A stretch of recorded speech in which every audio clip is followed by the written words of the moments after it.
Hello again, everyone. I got another message here from the PayPal contribution. And remember, if you want your story read onto the channel and you make a contribution to the PayPal link in the description box below, I will get it right out to you. Ollie, I am the woman who wrote you 2 months ago about my narcissistic parents dying and the consequent rage I am now experiencing. The title of your video response to me is, "You'll still be angry when the narcissist dies." If you remember correctly, my mother left her $1 million estate to my maternal uncles, her brothers, and she left me, her only child, $10. Yeah, I do remember that. And that's actually kind of worse than cutting you out of the will entirely. Because what are you going to do with $10? I mean, that is just really, really, really low. That is really low. My mother has gotten me thinking about, my mother's will has gotten me thinking about my entire extended family. My father had 7 brothers. Briefly, I'll explain my relationship with them. My father's brothers mostly ignored me. They never attempted to establish a relationship with me when I was a child. Their wives weren't interested in me either. One time, my father came into my bedroom when I was writing one of my paternal uncles a letter, and he punched me in the shoulder and ripped up the letter. He told me, "No one wants a letter from you. Do you understand? Stop bothering me. Stop bothering people trying to get their attention." Even though I understand my father was being an abusive asshole, I think he was right about my uncles. They don't want to hear from me, and they don't care about me. When I became a teenager, some of my paternal uncles insulted my body and my acne. They told me I wasn't going to be as tiny and pretty as my mother. Okay. What has happened here to you is in regards to your father and his brothers? Okay. This battle isn't about you. It's about your father and his 7 brothers in some kind of weird narcissistic competition amongst them. It is really creepy that your uncles would talk about his wife being tiny and pretty and looking at you in a pseudo-sexual way, comparing you to your mother.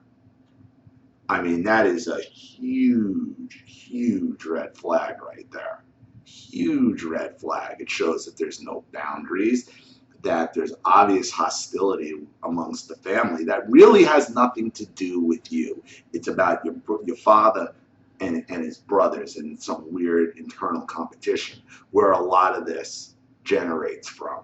A lot of it generates from it within narcissism. Regarding my maternal uncles, the one who got my parents' $1 million estate, that side of the family always ignored me. If you added up the minutes that my maternal uncle spent talking to me or even acknowledging my existence, it might add up to 10 to 15 minutes. My mother adored her nieces and nephews, and when we visited that side of the family, she would lavish them with gifts, hugs, and kisses. My uncles and their wives never hugged or kissed me. They never gave me gifts and sometimes didn't even say hello to me. My mother started the smear campaign against me with her side of the family early. I remember her openly complaining to them that I am wicked and I don't have a conscience. That's projection. That's projection. It's your mother's the one who has no conscience. Because how do you leave $10 to your only daughter? That's all that is. She was projecting her own narcissism and her own lack of a conscience on you. Because that's probably something she had heard many times from her own family, that she has no conscience. My mother did have a sister who died when I was 10, and I remember she gave me a t-shirt that said, "Too cute to study and too smart to care." I asked why she gave this to me because I didn't care about studying and getting good grades. My aunt just laughed and said, "Oh well, that's not what I've heard.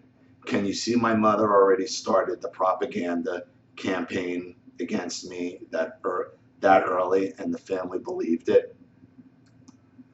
Well, of course she did. I mean, that's how it works. It starts as a child, and they will project you as the opposite of what you really are.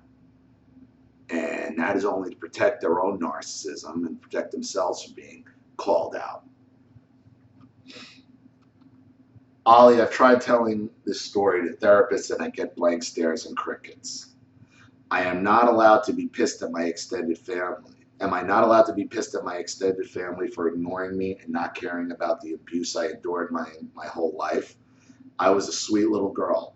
Why didn't anyone care about me or my feelings? Why didn't anybody want to get to know me or give me attention or gifts? And why are my maternal uncles happily taking that $1 million and $1 million inheritance and not trying to understand my side of the story? On a side note, my mother never worked a day in her life. My father earned all that money, and yet she left it to her family. The first part about the therapists and getting the blank stares and crickets, I've talked about this. A lot of therapists are narcissists. A lot of therapists are narcissists that get off on the power they have over people coming to them to try to fix their lives. But the problem is, when you've been abused by narcissists and you have a narcissist therapist, what happened is, I'll tell you exactly what the blank stares and crickets were. When you explained your story to the therapist, that therapist was probably a narcissist. And you were probably describing behaviors that they related to personally, and they didn't know how to react to it. Because a therapist can't go there, sit there, and then try to get their narcissistic supply as they normally would by attacking you. They can't do it. So it puts them in a weird position where you're sitting there as their patient, basically explaining to them their own behavior. And that's what shocks and stuns them. And that's why they don't really help you. Because you're telling their story to them, but now they got to cover it, and they can't get their normal narcissistic supply the way they usually would. You are allowed to be pissed. It's righteous anger. You're entitled to righteous anger. I've talked about that in my video, right? Righteous anger from narcissistic abuse. And why didn't they care? I could give you 1 million reasons why they didn't care. I mean, that's fairly obvious. Usually money is at the top of the top rung of the narcissism ladder. Usually centers around money, why narcissists and their enablers do what they do. They had 1 million reasons to do it. They could have given a shit about you. It wasn't about you. You were nothing more than a tool to them. So, and the why will drive you crazy. Like, why did I fucking draw snake eyes in the family? You know, why did I roll snake eyes in the family game of dice? You just did. The why will drive you crazy. There is no why. The why is because narcissism spreads like a rage virus, and when you're exposed to it, it gets all over people. And then they turn into narcissistic terminators themselves, because they have, like what your mother accused you of not having a conscience. They have no conscience. I mean, that's really, you know, when you break it all down, what one of the main problems is with narcissists. They have absolutely no conscience, like a terminator, no remorse, no empathy. They don't feel sorry. They don't feel anything other than obtaining their objective. That's why. And what screws us up as people who have been abused by narcissists, where we display some of the characteristics of narcissism because that's all we understood, and then we ask the question, well, am I a narcissist myself? No. Because the fact that you're asking the question, am I a narcissist, says you have a conscience. And if you have a conscience, you're not a narcissist. You've been exposed to the tendencies because of your abuse. But you wouldn't be on here trying to find out what the hell happened to you, okay, if you didn't have a conscience. You're not in it, so we're not narcissists. We've just been abused by them. We have a conscience. They don't. That's the difference. I am an only child who has zero family now, and my parents didn't even leave me their financial legacy.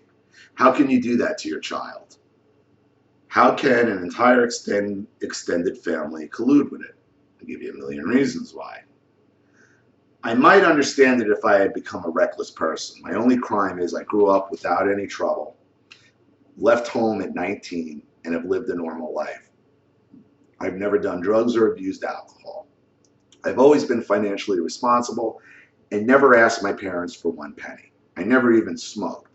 Not that that makes me better than other people. I understand that some people really struggle with addiction and broken finances after having endured this type of abuse, and I have a lot of compassion for that. I just got lucky. No, I mean, you're a good person and you made different life choices. But what you're doing here, all you had to say is, I've never done drugs or alcohol. The rest of it is all you trying to excuse yourself, make, explain yourself, and that's all a product of narcissistic abuse because you feel like you're bad, you have no conscience, or whatever other screwed up thing was put into your head. And I'll tell you how your parents can do this to a child. Because what I think happens in many instances with narcissistic parents is narcissists love being the center of attention. They love the accolades, they love the sympathy, they love the attention, they love all of it. And they could get a lot of narcissistic supply during a pregnancy. Oh, you're pregnant, and the showers, and the gifts, and it's a boy or a girl, and what's the name going to be, and here's the nursery, and here's this. That's all narcissist. That's all supply for the narcissistic parent. That's all supply for them. The unfortunate part of that is all that supply runs out. Okay, after the birth, after everybody comes to the hospital and sees you and you take you home, and all the accolades and all the fun. Once all that's gone, and it's just your parents and the child, the narcissistic parents and the child, and that child cries for the first time in the middle of the night, and there ain't nobody around, and they realize, uh-oh, I'm responsible for this. Where's my... Uh-oh. Now what? Well, now what is, they start getting their narcissistic supply in a different way through abusing you.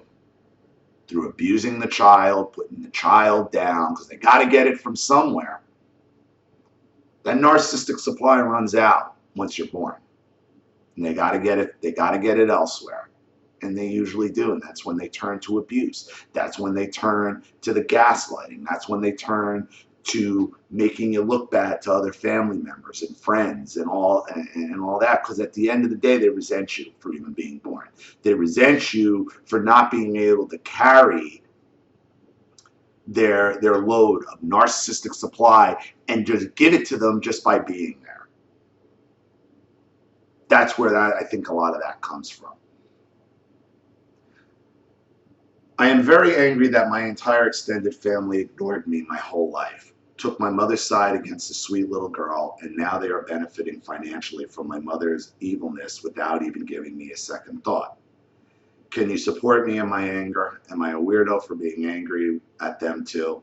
Also, can you explain how a family can do this to their niece? Yeah, 1 million reasons why they did it to you. And here's the thing. You don't know what your mother's relationship was with her family before you were born, before your father met her. This stuff probably has been going on for years. So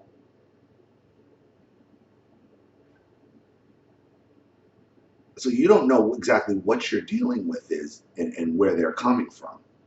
Your family might already know exactly who your mother is, but it's easier to go along with her than the fighter on it.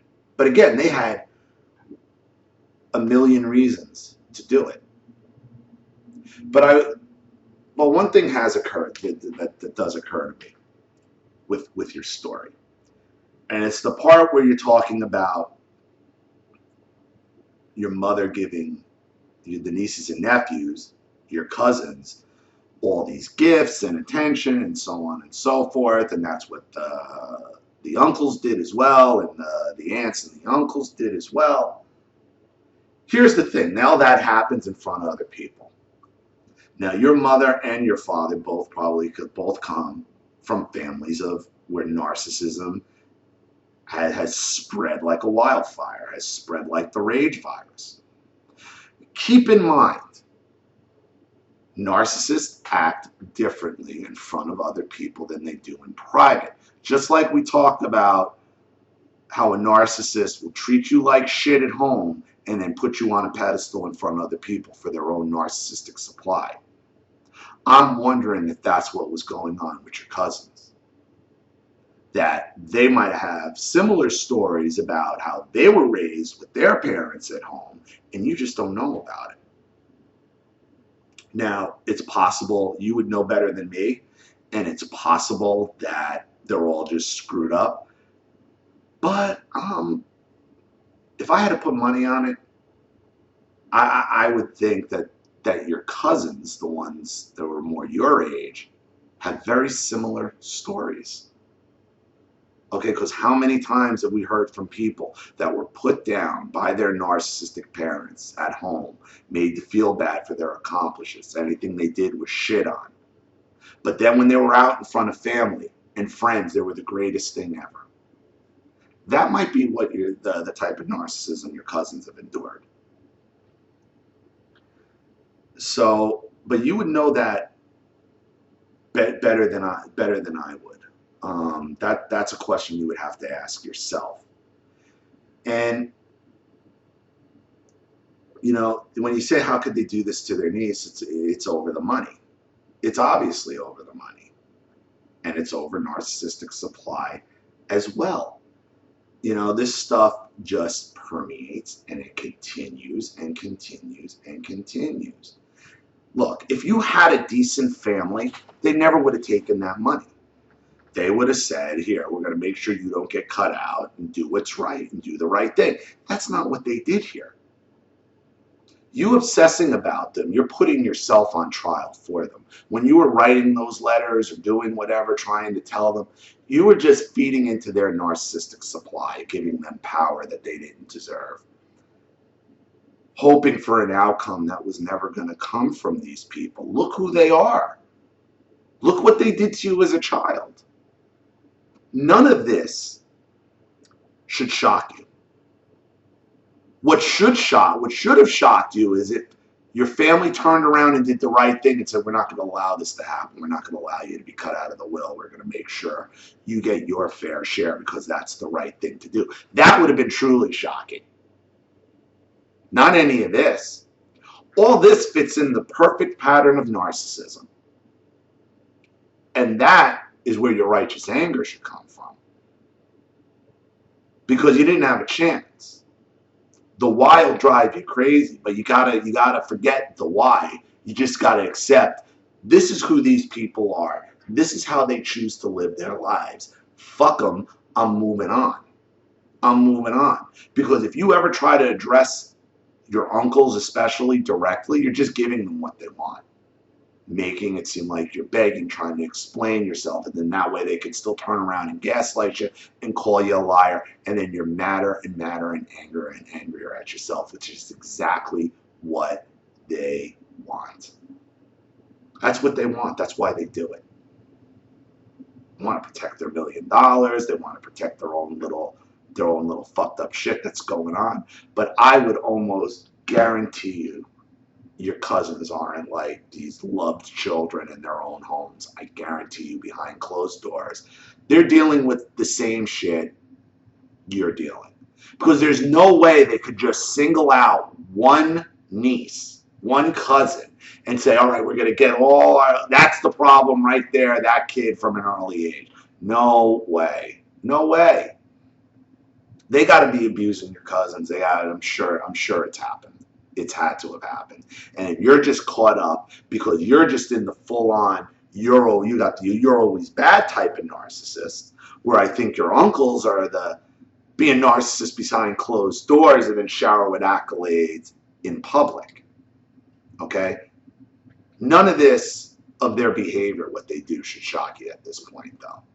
The shocking thing would be if they actually turned around and did the right thing. That would truly be shocking. So, you know, repetition is the mother of skill, so I'm going to say it again. Your best bet going forward is to just be no contact, stay no contact, and don't look back, because none of this is ever going to change. One person is not going to change and break this cycle with these people. Not when they have $1 million. They already got the ultimate narcissism prize, $1 million. You can't fight that. You fight it by saying, fuck you, I'm living my own life. I don't need any of you. I hope you choke on the money. Because anything else, you're just putting yourself on trial for them, only to be slapped back down. And that's not healthy. You have every right to be angry. It's righteous anger. And I'm angry every day. We're all angry every day. Okay? But when you can get back to the point where when you're realizing their entire pattern of behavior is consistent for how these narcissistic abusers act.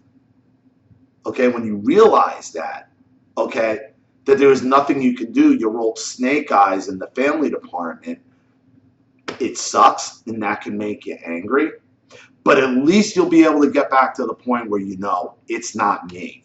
It's them. Fuck them. They're sick. Time to move on. I'll keep my anger. I'll keep it as, as a reminder of why I'm no contact, of what these people did to me, how I was shut out of the family from when I was a child. You were going to be cut out regardless. There was no saving it. And it's why a lot of us would hang around. Is, narcissists are very good at hoarding money. Okay? And at this point, they got $1 million not to believe you. It don't matter. You can have it all on videotape. You can have God himself come down and say, yeah, this is how. They won't believe it. They'll say you're so evil and lacking of conscience and so manipulative. You somehow confuse God. That's the psychosis. That's how that works. Okay, because they'll just keep throwing shit at the wall and hoping it sticks. And when it comes to the end, where they got nowhere to go, it doesn't matter how ridiculous it is. The more grandiose, the better. You tricked God. Like, how do you argue with that? Like, what? And they'll say, and they'll act like that's the absolute God's honest truth. And then there's the more anger and the frustration, because how do you fight something like that? You can't. You only fight it by cutting them out and moving on. Start a channel like this, because as long as you're not talking directly to them, you're talking to people like many people on YouTube do, and what I'm doing, you're talking about your situation with no fucking regard to who they are or what they think. That's power. That's how you move past your anger. Okay? Seal them out like they did to you. Seal them out. But you seal them out, but you don't try to hide from it, because that's what they want. The whole point of narcissistic abuse is to shut you up, to get you into hiding, so they're never exposed. They don't mind a fight. As long as you're fighting with them directly and nobody else sees it, they're fine with that, because they know they can control the entire narrative and get you on a thinking pattern to back you off and make you think like you're the crazy one. Don't engage it. Keep your anger, but use your anger for your own benefit. Don't let it take you down and hold you back any longer. Except this is who your family is.